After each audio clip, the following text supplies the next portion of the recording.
नमस्कार दोस्तों, स्वागत है आपका मैं सब्जी के ट्रिक्स में। जैसा कि आप जानते हैं, हमने साइंस सीरीज़ जो है शुरू कर चुके हैं और आज आप इसमें पढ़ोगे पार्ट 2। पार्ट 1 में आप अपुष्पीय पादप और उसके पार्ट्स के नाम पढ़ चुके थे पूरे डिटेल में। आज इसमें पढ़ेंगे पुष्पीय पादप और उसके पार्ट्स के बारे में।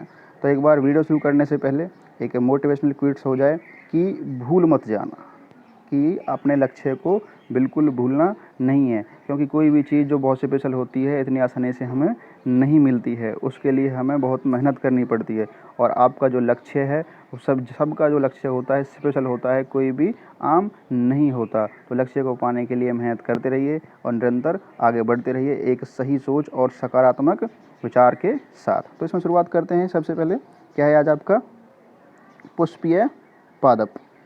इससे पहले आप पढ़ चुके थे अपुष्पीय पादप, जिनमें फूल नहीं लगते हैं। तो पुष्पीय पादप क्या है? ऐसे पादप जिनमें फूल लगते हैं। तो इनमें पुष्प एवं बीज पाए जाते हैं। जो ये पुष्पीय पादप होते हैं इनमें आपको फूल भी मिलेंगे और बीज भी पाए जाते हैं। इनको हम दो प्रकार में बांटते हैं, एक तो है आपका जिम्नोस्पर्म, एक है एंजियोस्पर्म। जिम्नोस्पर्म और एंजियोस्पर्म, जैसा कि मैं आपको बता चुका हूँ, मैं आपको हिंदी मीडियम और इंग्लिश मीडियम दोनों से साथ साथ पढ़ाता चलूँगा ताकि आपको कॉमनली चीज़ें समझ में आएँ। तो देखिए, इसमें शुरुआत करते हैं अब जिम्नोस्पर्म से कि जिम्नोस्पर्म में क्या क्या होते हैं, कैसे पेड़ आते हैं, इनकी क्या खास बात होती है। तो देखिए क्या कह रहे हैं, इनके बीज नग्न होते हैं। मतलब जो जिम्नोस्पर्म होते हैं ना पेड़, इन पेड़ों के जो बीज होते हैं उनके ऊपर कोई कवर नहीं होता है। उनको आप ऊपर से ही देख सकते हो उसके बीज को। जैसे कि काजू का जो पेड़ होता है वो किस में आएगा? जिम्नोस्पर्म में आएगा। क्यों आएगा जिम्नोस्पर्म में? क्योंकि उसका जो बीज होता है उसके ऊपर कवर नहीं होती है। वो क्या होते हैं? नग्न होते हैं। ठीक है, ये बात आपको याद रखनी है। दूसरा इसमें क्या है आपका, इनमें संवहनीय उत्तक में वहनी नहीं होती। मतलब संवहनीय उत्तक क्या होता है? वस्कुलर टिश्यू जो चीज़ों को ट्रांसफ़र करने में रूट टू स्टेम या लीव तक हेल्प करती है। मतलब कोई भी जो चीज़ है उसका स्थानांतरण करते हैं तने से लेकर, जड़ से लेकर तने तक या पत्तियों तक। तो ये कह रहा है कि इनमें जो संवहनीय उत्तक होते हैं इनमें वहनी नहीं होती है। ये बात आपको याद रखनी है कि जिम्नोस्पर्म के संवहनीय उत्तक में वहनी नहीं होती है। इस वर्ग के पौधों में जीवाश्म का बहुत महत्व होता है। अच्छा, इस वर्ग में जो पौधे आते हैं ना जिम्नोस्पर्म में, उनको जीवाश्म में उनका बहुत महत्व होता है। इसलिए इस ग्रुप को हम क्या कहते हैं? जीवाश्म वर्ग कहते हैं। जीवाश्म वर्ग कहते हैं। किसको कहते हैं जीवाश्म वर्ग? जिम्नोस्पर्म को कहते हैं। जिम्नोस्पर्म को क्या कहते हैं हम? जीवाश्म वर्ग, मतलब फोसल ग्रुप कहते हैं इसको हम। ठीक है, एग्जाम्पल क्या रहेगा जिम्नोस्पर्म का? आपका साइकस। और जो साइकस का जो पेड़ होता है ये क्या है? एक लिविंग फोसल है, मतलब जीवित जीवाश्म है। ठीक है, तो आपका जो है जिम्नोस्पर्म को क्या कहते हैं? आप जीवाश्म वर्ग भी कहते हैं। एग्जाम्पल क्या हो जाएगा आपका? साइकस। साइकस एक जीवित जीवाश्म है। तो यहाँ से आपका बहुत इंपॉर्टेंट क्वेश्चन बनता है कि लिविंग फोसल मतलब जीवित जीवाश्म का उदाहरण क्या हो जाएगा? साइकस। और साइकस किसके अंडर आता है? जिम्नोस्पर्म के अंदर। अब जैसे कि इसमें आगे है कि कुछ वृक्ष, जैसे कि और एग्जांपल देखिए इसके जिम्नोस्पर्म के, जैसे पाइनस हो गया और सिट्रस हो गया। इनमें से क्या निकलता है? रेजिन पिगमेंट निकलता है, तारपिन का तेल निकलता है, खाद निकलते हैं और इनसे हमें बीज प्राप्त होते हैं।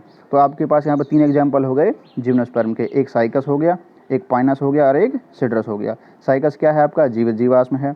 और पाइनस और सिट्रस में से क्या निकलता है? रेजिन निकलता है, तारपिन का तेल निकलता है, खाद निकलते हैं और बीज प्राप्त होते हैं, मतलब जिन्हें हम यूज करते हैं अपने डेली लाइफ में। ठीक है दोस्तों, तो साथ साथ आप इनके नोट्स बनाते जाएं। मैं जितनी वीडियो बनाऊंगा सारी सीक्वेंस से बनाऊंगा और कोई वीडियो ज़्यादा बड़ी नहीं होगी। इसके बाद सेकंड पार्ट क्या है? एंजियोस्पर्म।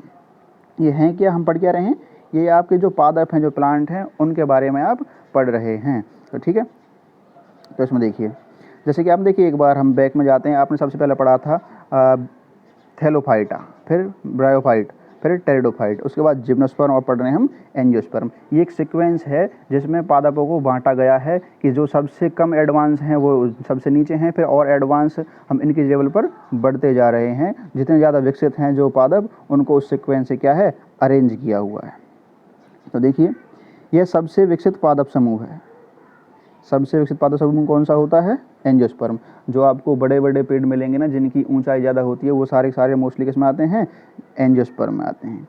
इनमें पूर्ण विकसित उत्तक व पूर्ण विकसित भ्रूण होता है। इनमें क्या है? जो टिश्यू होते हैं वो पूरी तरह से विकसित होती हैं और क्या होता है, इनमें भ्रूण होता है, मतलब एम्ब्रियो होते हैं, ठीक है, जिससे नया प्लांट या नया पादप बने।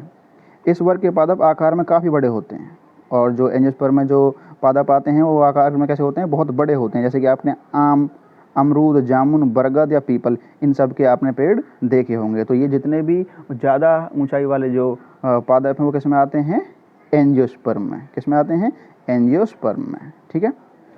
आकार के आधार पे पेड़ों को, पादपों को 3 भागों में बांटा गया है, जैसे कि आपका शाक, झाड़ी और वृक्ष।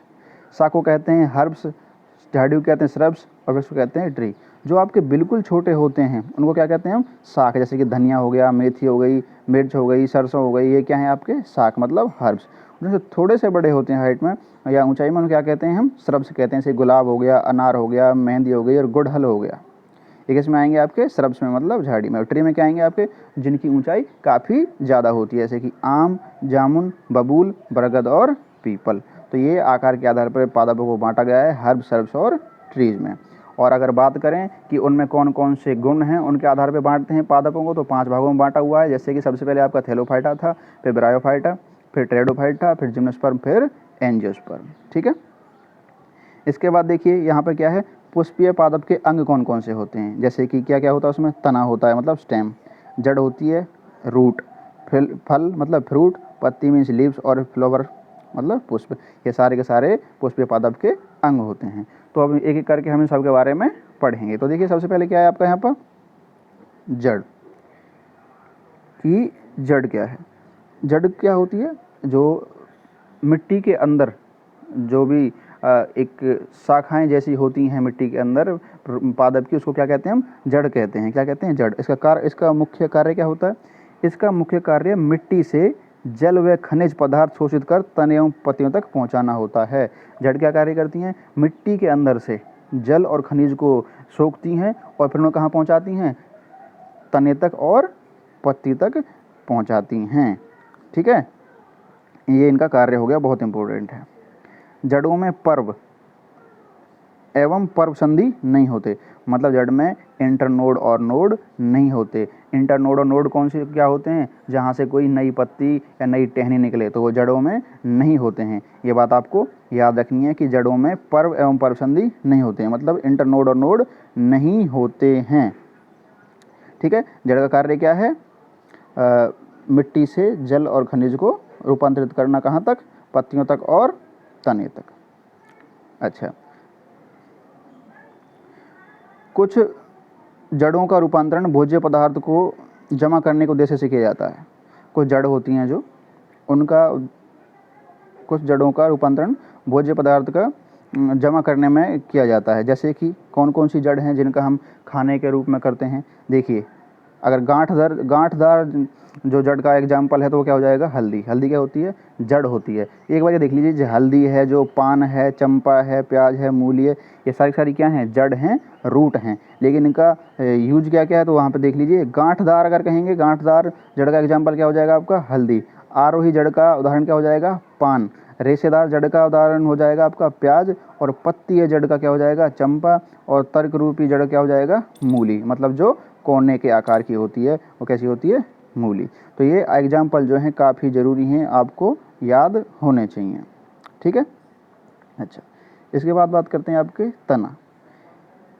यह प्रांकुर से विकसित होते हैं। इसमें पर्व एवं पर्व संधियाँ पूर्ण विकसित होते हैं, मतलब इसमें नोड और इंटरनोड पूरी तरह से विकसित होते हैं। तना आपने जो देखा हो, तना क्या होता है, जो मिट्टी के अंदर जो भाग होता है पादप का, उसे जड़ कहते हैं। और जो मिट्टी से ऊपर होता है उसमें क्या क्या होती हैं, उसमें होता है तना होता है, पत्तियाँ होती हैं और फल होते हैं, ठीक है। तो तना जो होता है उसमें क्या है, पर्व और पर्व संधि होती हैं, मतलब नोड और इंटरनोड होते हैं। इसमें शाखाएं, पत्तियां, फल एवं फूल आदि लगते हैं। जो तना होता है उसमें क्या है, आपको शाखाएं मिल जाएंगी, पत्तियां मिलेंगी, फल भी और फूल भी, ठीक है। अब बात करते हैं जैसे पत्ती है। इसकी पत्ती जो है हरे कलर की होती है। ज़्यादातर जो पादप होते हैं, प्लांट होते हैं, उनमें कैसी होती है, हरे रंग की होती है। और पत्ती की सहायता से ही जो पादप हैं अपना भोजन ग्रहण करते हैं। जब सूर्य की जो प्रकाश है वो पड़ता है पत्तियों पर, तो पत्ती क्लोरोफिल और क्लोरोप्लास्ट की सहायता से अपना भोजन ग्रहण करते हैं। तो देखिए यहाँ पर क्या है, पत्ती, इसकी सहायता से प्रकाश संश्लेषण की क्रिया होती है।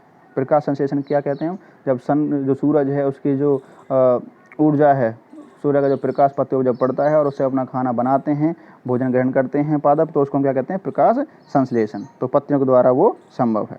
पत्तियों में विभिन्न कार्यों के लिए कई प्रकार के रूपांतरण किए जाते हैं, जैसे कि जो पत्तियां हैं उनमें कौन कौन से मॉडिफिकेशन होते हैं अपने आप को और डेवलपमेंट में करने के लिए या विकसित करने के लिए। तो देखिए सबसे पहले क्या है इसमें, पहला कि कीड़े मकोड़ों को पकड़ने के लिए पत्ती घड़े का रूप ग्रहण कर लेती हैं। क्या होते हैं, आपने एक बहुत बार देखा होगा या टीवी में या किसी उसमें, कि एक पेड़ होता है जो क्या है, अगर कीड़े मकोड़े उसके मुंह की ओर पास आएँ या उसके आसपास आएँ तो उनको वो निगल जाते हैं, उनको खा जाते हैं, तो उनको कहते हैं पिचर प्लांट। और वो होते क्या हैं, पत्ती होती हैं। तो ये लिखा पड़ा है यहाँ पर, कीड़े मकोड़ों को पकड़ने के लिए पत्ती घड़े का रूप धारण कर लेती हैं। उसका एग्जाम्पल क्या हो गया उसके प्लांट का, कैसे क्या हो गया, पिचर प्लांट। उसमें ऐसी पत्तियाँ होती हैं जो कीड़े मकोड़ों को खा जाती हैं। दूसरा ब्लेड पत्तियाँ, ब्लेड के आकार की हो जाती हैं। जो पत्तियाँ हैं वो काफ़ी नुकीली और तीखी हो जाती हैं ब्लेड के आकार की, ताकि उनकी सहायता से पादप अपनी रक्षा कर सकें जानवरों से। उदाहरण क्या होगा उसका, जिस यूट्रिकुलेरिया की जो पत्तियाँ होती हैं कैसी होती हैं, ब्लेड के आकार की होती हैं, मतलब काफ़ी तीखी होती हैं। ठीक है, ये एग्जाम्पल इसमें बहुत ज़रूरी हैं आपके, तो इन्हें नोट्स बनाते रहिए और साथ साथ इन्हें लिखते चलिए। अच्छा, पर्णकंटक पत्तियाँ कांटों का रूप ले लेती हैं। कुछ पत्तियाँ ऐसी होती हैं जिनके ऊपर क्या होते हैं, कांटे होते हैं। क्या होते हैं, कांटे होते हैं।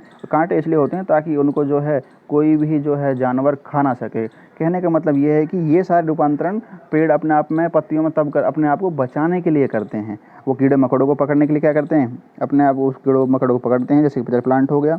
और आपका जो है पत्तियों का आकर ब्लेड जैसा हो जाता है, काफ़ी तीखी हो जाती हैं ताकि उन्हें कोई आसानी से खा ना पाए। और ऐसे उन पर क्या आते हैं, कांटे आते हैं ताकि कोई भी जानवर उन्हें खा ना पाए। ठीक है, इसके बाद आपका क्या है, एग्जाम्पल क्या हो जाएगा, जिनमें कांटे होते हैं जिनकी पत्तियों में, नागफनी और नींबू।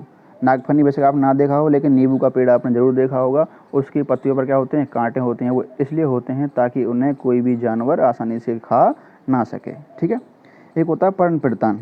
पत्तियां लता रूप ले लेती हैं, मतलब जो पत्तियां हैं वो लता का रूप ले लेती हैं, मतलब बेल के आकार का रूप हो जाता है, ताकि वो उन्हें कोई भी सपोर्ट और सहारा मिले तो उसके माध्यम से वो उनकी जो है लंबाई बढ़ती चली जाती है, एक बेल की तरह। जैसे कि आपने देखा होगा मटर, तो मटर में की जो पत्तियां होती हैं उनको क्या करें हम, पर्णपिड़तान। ठीक है, तो एक बार दोबारा से देख लीजिए। आपका जो कीड़ों मकोड़ों से बचाने के लिए अपने आप को पत्ती विकसित करती हैं, एग्जाम्पल क्या हो जाएगा, पिचर प्लांट। ब्लेड के आकार की पत्तियां किसमें होती हैं, यूट्रिकुलेरिया। और पर्ण जिसमें कांटे होते हैं उसका एग्जाम्पल क्या हो जाएगा आपका, नींबू और नागफनी। और जो लता का रूप ले लेती हैं जो पत्तियाँ, उनका एग्जाम्पल क्या हो जाएगा आपका, मटर। ठीक है दोस्तों, इसके बाद आपका क्या है, इसमें फ्लावर है। इसे रूपांतरित तनावी कहते हैं। इसको क्या कहते हैं, डेवलप्ड स्टेम। इसको क्या कहते हैं, रूपांतरित तनावी कहते हैं। यह पौधे में प्रजनन में सहायक होता है।